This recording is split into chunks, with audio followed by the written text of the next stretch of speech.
Hello everyone, I welcome you all to our channel.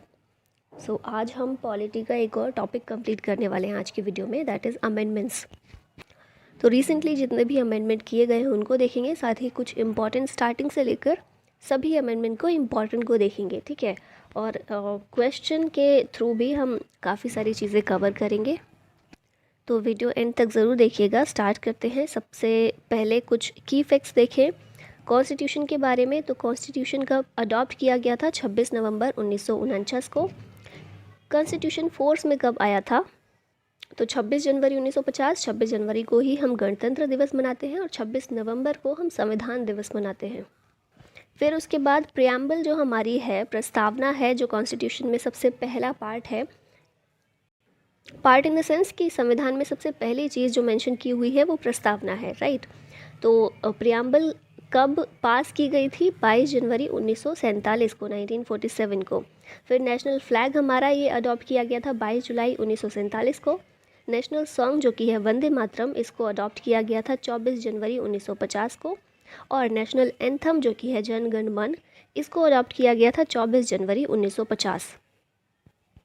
ठीक है, ये हो गई कुछ बेसिक चीज़ें। अब आगे चलते हैं, रिसेंट के अमेंडमेंट्स देखते हैं जो किए गए हैं। 5 अमेंडमेंट हैं जो बहुत इंपॉर्टेंट हैं और रिसेंटली किए गए हैं। सबसे पहले है 101 कॉन्स्टिट्यूशनल अमेंडमेंट एक्ट 2016 का है ये, और इसके थ्रू जीएसटी को शामिल किया गया था, जीएसटी को लागू किया गया था। नेक्स्ट हम बात करें 103 कॉन्स्टिट्यूशनल अमेंडमेंट एक्ट जो कि 2019 में आया था। 102 कहाँ गायब हो गया, तो उसके बारे में हम थोड़ी देर बाद बात करेंगे, ठीक है। तो 103 ये जो संवैधानिक संशोधन था, इसके थ्रू रिजर्वेशन दिया गया था फॉर इकोनॉमिकली वीकर सेक्शन को। जो हम अब EWS कोटा देखते हैं ना, वो शामिल किया गया था 103 संवैधानिक संशोधन के ज़रिए। इसके थ्रू क्या किया गया था? सेंट्रल गवर्नमेंट और प्राइवेट एजुकेशनल इंस्टीट्यूशन और साथ ही में सेंट्रल गवर्नमेंट की जो जॉब्स हैं उनमें 10% रिजर्वेशन टू EWS ये दिया गया है। किस कौन से अनुच्छेद को आधार बनाकर ये संशोधन किया गया था? तो ये है आर्टिकल 46। आर्टिकल 46 जो कि एक DPSP है, इसमें कहा गया है कि government should protect the educational and economic interest of weaker section. तो इस तरह से आर्टिकल 46 को आधार बनाकर ये जो संवैधानिक संशोधन है किया गया था। और कौन कौन से अनुच्छेद हैं जो ये शामिल करता है या इसके थ्रू संविधान में क्या शामिल किया गया है? तो ये ऐड करता है आर्टिकल 15 के अंदर क्लॉज 6 और आर्टिकल 16 का क्लॉज 6 ये ऐड करता है। आर्टिकल 15 का क्लॉज 6 ये एजुकेशन में रिजर्वेशन की बात करता है और 16 का क्लॉज 6 ये एम्प्लॉयमेंट में रिजर्वेशन की बात करता है, ठीक है। तो ये सभी इंपॉर्टेंट चीज़ें थी अबाउट 103 संवैधानिक संशोधन के बारे में। अभी आगे चलते हैं 104। तो 104th कॉन्स्टिट्यूशनल अमेंडमेंट एक्ट ये 2019 का है, ठीक है। इसके थ्रू क्या किया गया था? तो इसके थ्रू लोकसभा और स्टेट लेजिस्लेटिव असेंबली में SC/STs के लिए जो रिजर्वेशन दिया जाता है उसको 10 सालों के लिए एक्सटेंड कर दिया गया था, 10 सालों के लिए और बढ़ा दिया गया था। अब कब तक बढ़ाया गया है? तो 25 जनवरी 2030 तक ये बढ़ा दिया गया है। और साथ ही में एक और चीज़ की गई है, जो एंग्लो इंडियन को रिजर्वेशन दिया जाता था लोकसभा में, उसको अबॉलिश कर दिया गया है, उसको ख़त्म कर दिया गया है। और अगर बात करें कि reservation for SC/STs in Lok Sabha and state legislative assembly ये कौन से आर्टिकल के अंदर है? तो 334 का क्लॉज A, ठीक है। अभी ये चीज़ें जो ये सारे दिए गए हैं ना, बस एक बार इनको देख लीजिए, बहुत ज़्यादा इंपॉर्टेंट नहीं है। ये जो एक्सटेंशन है ना अगले 10 सालों के लिए, ये इतने सारे जो अमेंडमेंट्स आए हैं इनके ज़रिए एक्सटेंशन होता रहा है। सबसे पहले 8वां जो संशोधन हुआ था, 8th अमेंडमेंट 1959 में, उसके थ्रू एक्सटेंड किया गया था 10 सालों के लिए। फिर 23rd अमेंडमेंट 1969 का, 45th अमेंडमेंट 1979 का, 62nd अमेंडमेंट 1989 का, 79th अमेंडमेंट 1999 का और 95th अमेंडमेंट 2009 का। और 2009 के बाद अब 2019 में 104th अमेंडमेंट।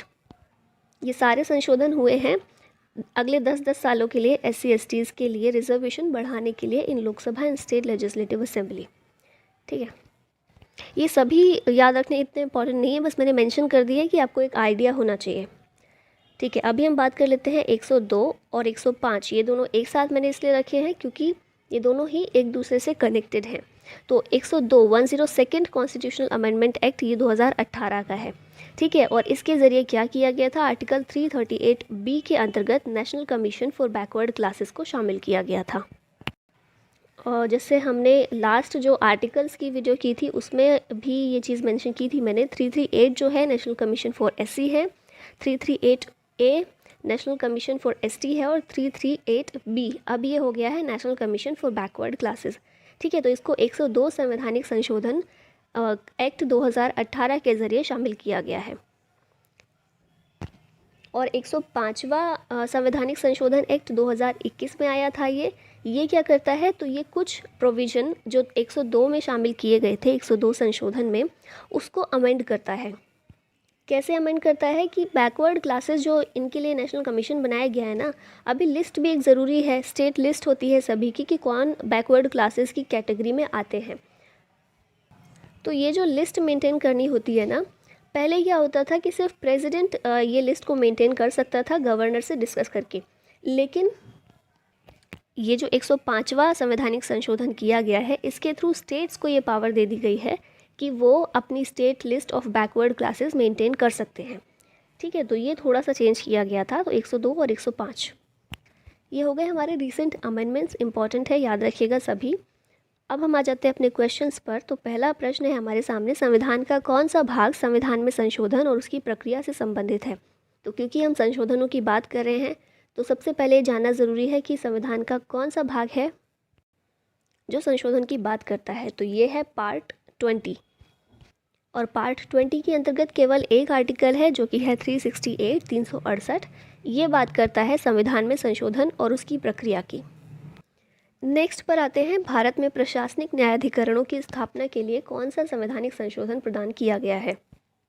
एडमिनिस्ट्रेटिव ट्रिब्यूनल्स के लिए कौन सा संशोधन किया गया था, तो ये था 42nd अमेंडमेंट, जिसके थ्रू एडमिनिस्ट्रेटिव ट्रिब्यूनल्स बनाए जा सकते हैं, ये कहा गया था, ठीक है। जीएसटी को किस संविधान संशोधन के ज़रिए शामिल किया गया था, तो हम देख चुके हैं 101, ऑप्शन नंबर ए इसका हो जाएगा करेक्ट। और फिर एक इम्पॉर्टेंट चीज़ है कि कब फोर्स में आया था जीएसटी, 1 जुलाई 2017 को, डेट भी याद है तो आप याद रखिएगा। भारत में वस्तु और सेवा कर कब लागू किया गया था, तो हम देख ही लिया है हमने अभी, 1 जुलाई 2017 को लागू किया गया था। नेक्स्ट क्वेश्चन है, भारत के संविधान का 52वां संशोधन सबसे निकट किससे संबंधित है। तो ये जो 4 ऑप्शन दिए हैं इसमें सबसे निकट संबंधित है एंटी डिफेक्शन लॉ से। तो 52वां जो संविधान संशोधन है ये एंटी डिफेक्शन लॉ की बात करता है। और कब ये आया था, कब किया गया था, 1985 में, ठीक है। और ये जो संशोधन किया गया था इसके तहत संविधान में 10वीं अनुसूची जोड़ी गई थी, शेड्यूल 10 संविधान में ऐड किया गया था। 74वें संविधान संशोधन अधिनियम ने किस भाग को जोड़कर नगर पालिकाओं को संवैधानिक मान्यता प्रदान की। तो 73rd और 74th ये रिलेटेड हैं पंचायत और नगर पालिका से, राइट। तो इसके तहत पंचायत के लिए पार्ट 9 ऐड किया गया था और नगर पालिकाओं के लिए पार्ट 9A ऐड किया गया था। तो ऑप्शन हो जाएगा ए। निम्नलिखित में से किस संशोधन ने मतदान की आयु को 21 से घटाकर 18 वर्ष कर दिया। तो 21 से हटाकर 18 वर्ष वोटिंग एज जो है वो कम की गई थी 61st अमेंडमेंट के ज़रिए। और ये कब आया था, 1898 में। आप यहाँ डिस्क्रिप्शन में देख सकते हैं 61st कॉन्स्टिट्यूशनल अमेंडमेंट ये इनेक्ट किया गया था 1989 में। इसने वोटिंग एज को कम किया, 21 से 18 किया, और इस अमेंडमेंट के ज़रिए आर्टिकल 326 को अमेंड किया गया था। 324 जो है इलेक्शन कमीशन ऑफ इंडिया के बारे में है, राइट। और 326 हमारे वोटिंग राइट के बारे में बात करता है। निम्नलिखित में से कौन सा संवैधानिक संशोधन शिक्षा के अधिकार के लिए प्रदान करता है, बेसिकली शिक्षा का अधिकार प्रदान करता है। तो ये है 86th अमेंडमेंट। कब किया गया था अमेंडमेंट, 2002 में किया गया था। और इसने प्रोवाइड किया था right to education as a fundamental right in part 3 of the constitution. और ये जो संवैधानिक संशोधन हुआ था 86वां संवैधानिक संशोधन 2002, इसने संविधान के भाग 3 में आर्टिकल 21A को शामिल किया था, ठीक है, जो शिक्षा के अधिकार की बात करता है। अगला क्वेश्चन है, भारत के संविधान में सबसे लंबा संशोधन कौन सा था। तो ये हम सभी को पता है, इसे मिनी कॉन्स्टिट्यूशन के नाम से भी जाना जाता है। ये है 42वां संशोधन बहुत सारे संशोधन एक साथ किए गए थे संविधान में और इसीलिए इसे मिनी कॉन्स्टिट्यूशन के नाम से जाना जाता है। और उस समय कांग्रेस की सरकार थी which was headed by Indira Gandhi. 44वां संशोधन किस वर्ष पारित किया गया था? तो 42वां जो था वो 1976 में किया गया था, 1976 में। और 44वां उसी में कुछ सुधार, क्योंकि हमने देखा था बहुत सारे संशोधन किए गए थे 42वें संशोधन में। कुछ ऐसे भी थे जो सही नहीं थे, तो उन्हीं कुछ प्रोविजंस में सुधार करने के लिए 44वां संशोधन लाया गया था और ये हुआ था 1978 में। डिस्क्रिप्शन में आप देख सकते हैं यही लिखा हुआ है कि पर्पस था इस अमेंडमेंट का to nullify some of the provisions introduced by the 42nd amendment act 1976। अच्छा, अब है 24वां संशोधन। ये किससे संबंधित है? तो ये संबंधित है फंडामेंटल राइट से। और किस तरह से? तो ये जो संशोधन किया गया था सरकार ने इसलिए किया था, और सरकार ने किया था बेसिकली, पार्लियामेंट ने किया था, और इसलिए किया था कि सरकार को संशोधन से रिलेटेड सारी पावर्स दे दी जाएं।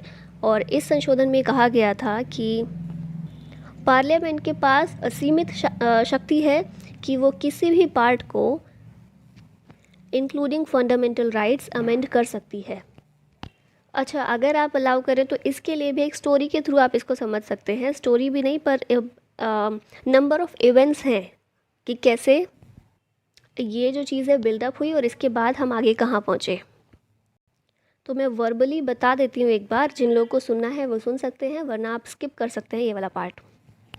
तो सबसे पहले आता है शंकरी प्रसाद केस 1951। आपने कुछ केसेस के बारे में सुना होगा जो इम्पॉर्टेंट है, जैसे कि गोलकनाथ केस है या केशवानंद भारती केस है। तो उसी क्रम में हम बात कर रहे हैं कि संसद के पास कितनी शक्ति है कि वो फंडामेंटल राइट्स को कहाँ तक अमेंड कर सकते हैं। तो सबसे पहले शंकरी प्रसाद केस आता है 1951 में। और 1950 में तो हमारा संविधान ही लागू हुआ था, राइट। 1951 में एक केस आता है। क्यों आता है? क्योंकि 1951 में ही एक अमेंडमेंट किया गया था, पहला संवैधानिक संशोधन, फर्स्ट अमेंडमेंट किया गया था। और इस अमेंडमेंट में क्या किया गया था कि संपत्ति का अधिकार जो हमारा है ना, उसमें कुछ कटौती कर दी गई थी। बेसिकली एक 9वीं अनुसूची बना दी गई और ये कहा गया कि इस अनुसूची में जो भी टॉपिक्स डाल दिए जाएंगे उन पर सुप्रीम कोर्ट भी कुछ बात नहीं कर सकती है, ठीक है, रिव्यू नहीं कर सकती है। और जो भी टॉपिक्स थे वो बेसिकली भूमि सुधार से रिलेटेड ही थे, ठीक है। तो इस तरह से संपत्ति के अधिकार में कुछ कटौती की गई थी इस संशोधन के ज़रिए। तो 1951 का ये जो शंकरी प्रसाद केस आया था, इसमें ये कहा गया, इस संशोधन को चुनौती दी गई और ये कहा गया कि क्या सरकार के पास या पार्लियामेंट के पास इतनी पावर है कि वो हमारे मौलिक अधिकारों में संशोधन कर सके या मौलिक अधिकारों में कटौती कर सके। तो इस केस में सुप्रीम कोर्ट का जो जजमेंट आया उसमें कहा गया कि संसद मौलिक अधिकारों में बदलाव कर सकती है, ठीक है। तो यहाँ पर मौलिक अधिकारों से ज़्यादा पावर दे दी गई संसद को। अब इसके बाद क्या होता है? फिर नेक्स्ट केस हमारे सामने आता है गोलकनाथ केस 1967 में। अब ये केस क्यों आता है? एक और संशोधन हुआ था, 17वां संशोधन 1964 में, ठीक है। अब इस संशोधन में क्या कहा गया? ये भी भू अधिग्रहण से संबंधित था कि अगर सरकार को पब्लिक इंफ्रा डेवलप करने के लिए या किसी भी काम के लिए अगर भूमि अधिग्रहण करना है, लैंड एक्विजिशन करना है, तो उसके लिए सरकार कैसे कर सकती है। और साथ ही में जो 9th जो हमने देखा था ना सूची थी, उसमें 44 और अधिनियम ऐड कर दिए गए। तो फिर से ये केस आया 1967 में गोलकनाथ केस के रूप में और फिर 17वें संशोधन को चुनौती दी गई।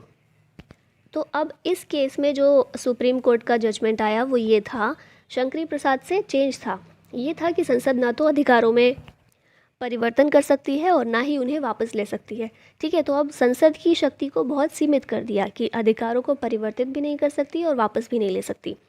अब इसके बाद क्या होता है? अब क्योंकि गवर्नमेंट की पावर तो सीमित हो गई है तो उन्हें वो पावर वापस चाहिए, और पावर वापस पाने का तरीका क्या होता है? संविधान में कुछ संशोधन किया जाए। तो इसीलिए 24वां संशोधन लेकर आया गया और इसमें संसद ने अपने आप को शक्ति दी कि हम किसी भी पार्ट को किसी भी तरह से संशोधित कर सकते हैं, मौलिक अधिकारों को भी कर सकते हैं। अब ये वाला तो हो गया, फिर से पार्लियामेंट के पास पावर आ गई। अब इसके बाद क्या होता है? केशवानंद भारती केस आता है 1973 में और इस वाले केस में ये जो 24वां संशोधन हुआ था इसको दी गई चुनौती। तो सुप्रीम कोर्ट ने क्या किया? इस बार अभी ये लगा कि हर बार ये तो यही होता रहेगा, हम कुछ और बोलेंगे, वो कुछ और फिर संशोधन कर देंगे। तो इसके लिए क्या किया गया, सुप्रीम कोर्ट ने कहा ये 24वां संशोधन जो किया है हम इसको नलीफाई नहीं करेंगे, ठीक है, ये बहाल रखा जाएगा। लेकिन संसद को जब भी संविधान में संशोधन करना हो वो कुछ भी कर सकती है, असीमित शक्ति है, लेकिन उनको एक बार सोचना पड़ेगा बेसिक स्ट्रक्चर के बारे में। तो बेसिक स्ट्रक्चर का जो कॉन्सेप्ट आया, संविधान की मूल संरचना, वो इसी से आया, ठीक है, कि बेसिक स्ट्रक्चर का आपको ध्यान रखना पड़ेगा, उसमें कोई चेंजेस नहीं होने चाहिए, बाकी आप कुछ भी चेंज करो।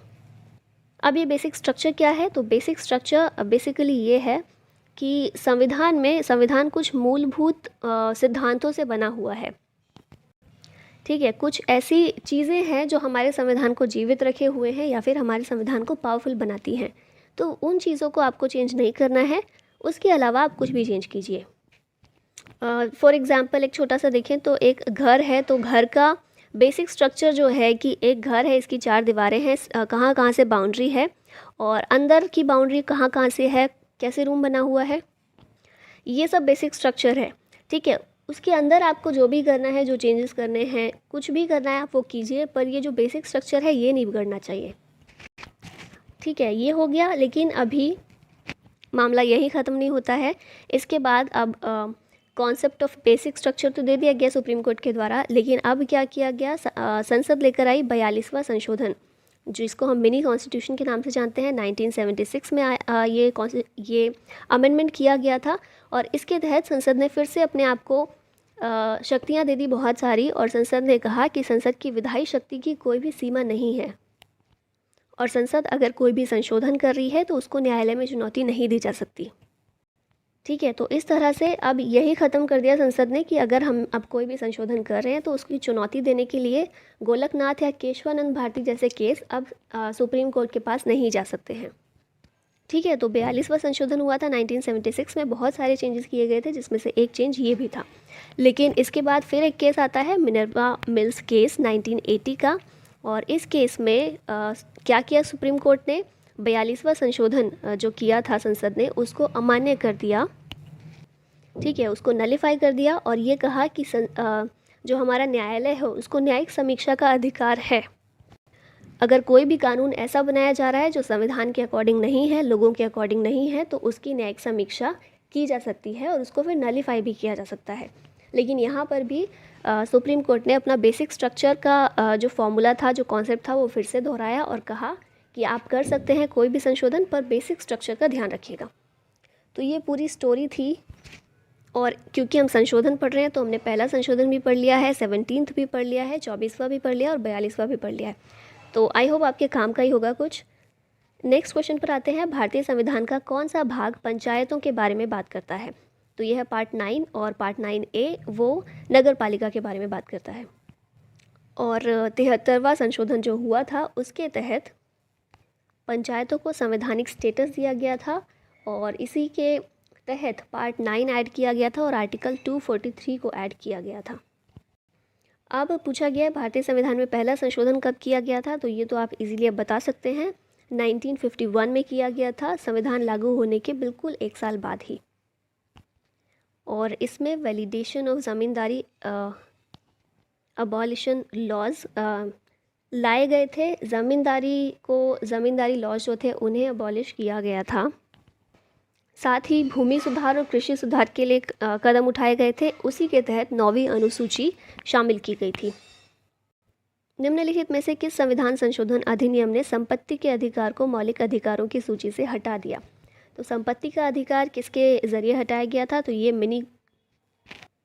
44वां जो संशोधन था 1978 का, जो मिनी कॉन्स्टिट्यूशन में सुधारों के रूप में आया था, उसमें संपत्ति के अधिकार को हटा दिया गया था।